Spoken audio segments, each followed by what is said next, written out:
मंगल बुद्धि हैं, उनका विकास संभव नहीं है। केंद्र प्रधान को इस्तीफा दे देना चाहिए। मोदी जी का भी इस्तीफा हो, जिम्मेदारी उनकी फिक्स होती है।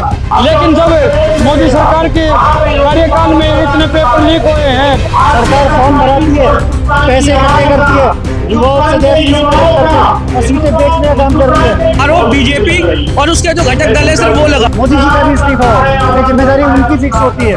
इस बात को समझिए कि राहुल गांधी जी ने संसद में कहा क्या? राहुल गांधी ने संसद में कहा कि जो हिंदू है वो हिंसक नहीं हो सकता। उन्होंने उनको मुद्दा मिला सिर्फ हिंदू मुस्लिम।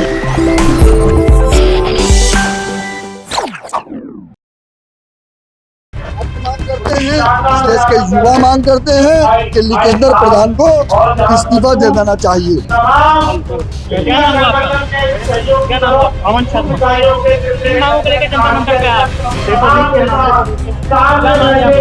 मांग यही है, क्या कहते हैं, नीट का टेस्ट है वो दोबारा हो, NTA स्क्रैप हो और धर्मेंद्र प्रधान का इस्तीफा हो, मोदी जी का भी इस्तीफा हो, क्योंकि जिम्मेदारी उनकी फिक्स होती है। और बिल्कुल होना चाहिए, क्यों नहीं होना चाहिए? इतना व्यापक स्कैम, व्यापम से भी बड़ा स्कैम, मेगा व्यापन, ये व्यापन नहीं तो क्या है?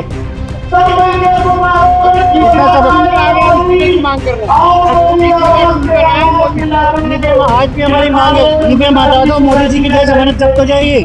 बार बार बच के बनारस में निकले।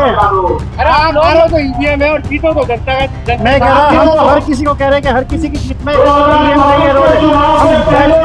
हम चाहे पूरी 545 सीटें जीत भी जाते, तब भी सवाल ईवीएम का खड़ा रहेगा, क्योंकि इस देश में डेमोक्रेसी को जो हाईजैक करने का काम हुआ है, उसके पीछे ईवीएम का बहुत बड़ा हाथ है। उसे सेट किया गया इलेक्शन कमीशन की भूमिका।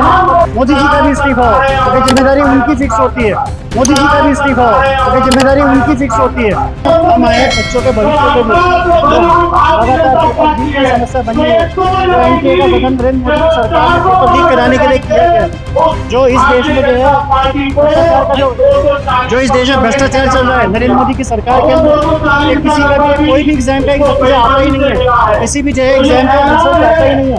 सरकार फॉर्म भराती है, पैसे इकट्ठे करती है, युवाओं से और सीटें बेचने का काम कर रही है। क्या नाम हुआ आपका? मेरा नाम अमन कुमार है, मैं हरियाणा से आया हूँ, जींद से।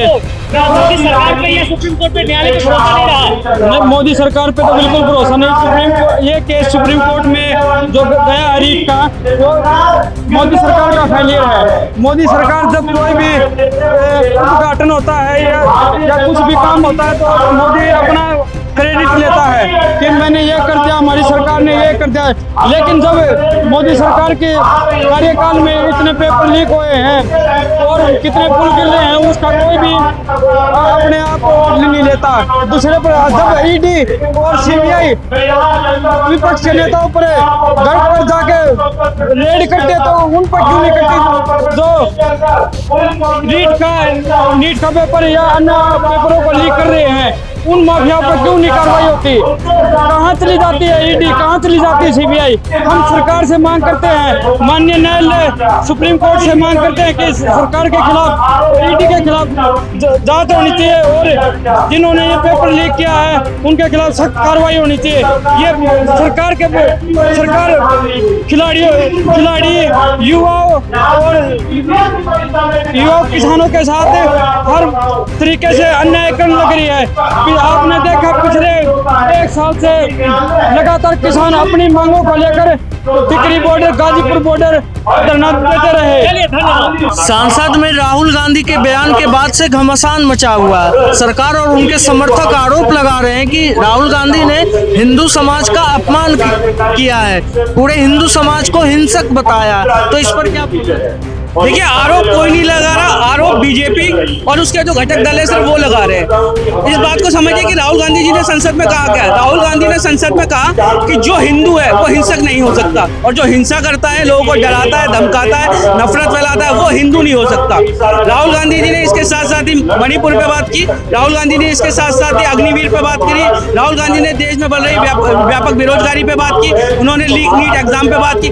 प्रधानमंत्री ने किसी भी बात को बीच में राहुल गांधी की नहीं काटा। उन्होंने उनको मुद्दा मिला सिर्फ हिंदू मुस्लिम का।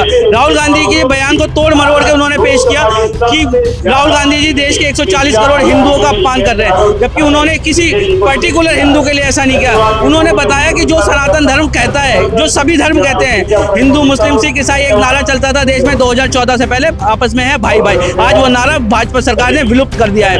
देश में भाजपा सरकार जिस तरीके से नफरत और धर्म की राजनीति कर रही है, ये भविष्य के लिए बहुत बड़ा खतरा है। और राहुल गांधी जी ने इसी खतरे को भांपते हुए देश को आगाह करने की कोशिश की कि जो ये काम कर रहा है वो हिंदू नहीं हो सकता, और जो हिंदू है वो ये काम नहीं करेगा। मोदी जी ने संसद में राहुल गांधी को बालक बुद्धि कहा था, तो इस पर क्या? कंस ने भी कृष्ण जी को बालक बुद्धि समझा था, रावण ने भी राम और लक्ष्मण को बालक बुद्धि समझा था। बालक बुद्धि का तो विकास संभव है, लेकिन मोदी जी जो बैल बुद्धि हैं उनका विकास संभव नहीं है।